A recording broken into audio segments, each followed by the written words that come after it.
pasok sa listahan ng mga pinakatiwaling bansa sa Southeast Asia. Ikatlo na ang bansa sa mga may pinakamababang marka sa talamak na korupsyon. Mula sa flood control projects hanggang sa isyu ng maletang pera.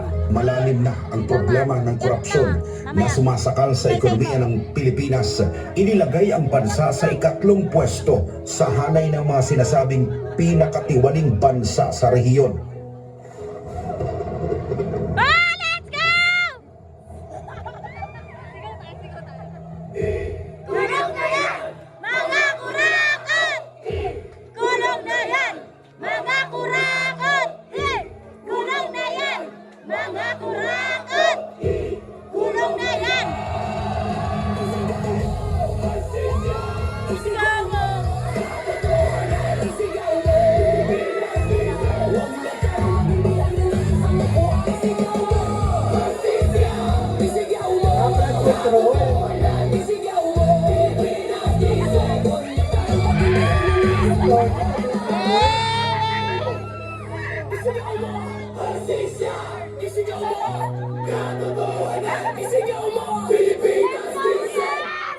Huwag na tayo maging bihag ng isang upuan. So, hindi lang naman kaming mga kontraktor ang nakikinabang dito.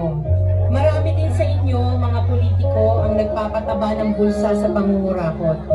Kawawa po talaga ang mga mamamayang Pilipino kasi ninanakaw lang natin ang kaban ng bayan. Sinong umaahon, tayo ba o sila? Mga ngiti nila habang nakalubog ka pa sa punta. Pinaghirapan ko mga bayani mo.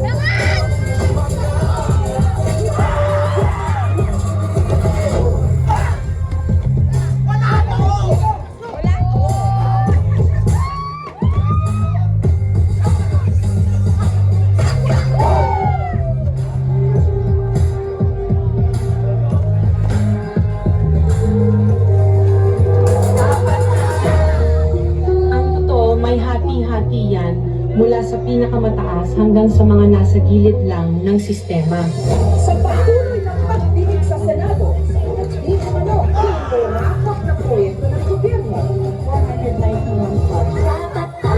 Tama ba din natin ginagawa paulit-ulit na lang na ito ang aming sinta? Simula ng simula, bakit walang natatapos sa trasabati? Lagi gudgod ng swelas na sapatos. Ilang beses na ako, ilang beses na ako. Pati natin subukan at tulungan at umako. Bumahagi sa ligat na matagal na natin pasal tayo ng sa akin. Ating kanalang na sinis na bukas para sa aking mga nakatapon ng kapag ibigan ng tamang nakatatak. Na pangalan sa palotaw na tayo magpakuto na sa ating kapagyarihan. Hindi mong itingin ang pagsisa sa sugat. Sa pwestong di ka nakilala kapag sinigilip sa'yo sa kanyang panahon na naglalakad. Hindi tayo kumbinsido, wag na natin dapat tayo. Kailangan yung ipakita sa publiko na wala ba palakpakan pero syempre para sa mga tingnan ninyo rin ang mga pangalan na nakaupo ngayon at lalo na sa mismong mga nagpapalakad ng gobyerno.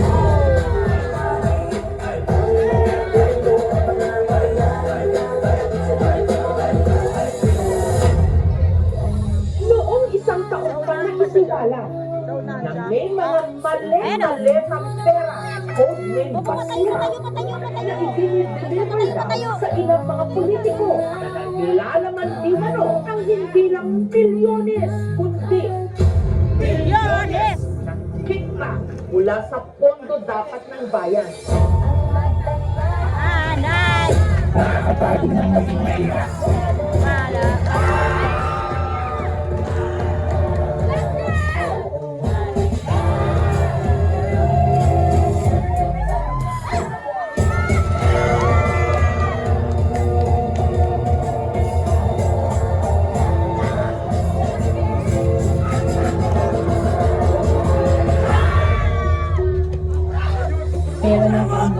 pero tayo ang nakikinabang. Hindi ba tayo nahiya? Ang mga mahihirap mas lalong naghihirap. Kaya tama na ang pangungurakot natin.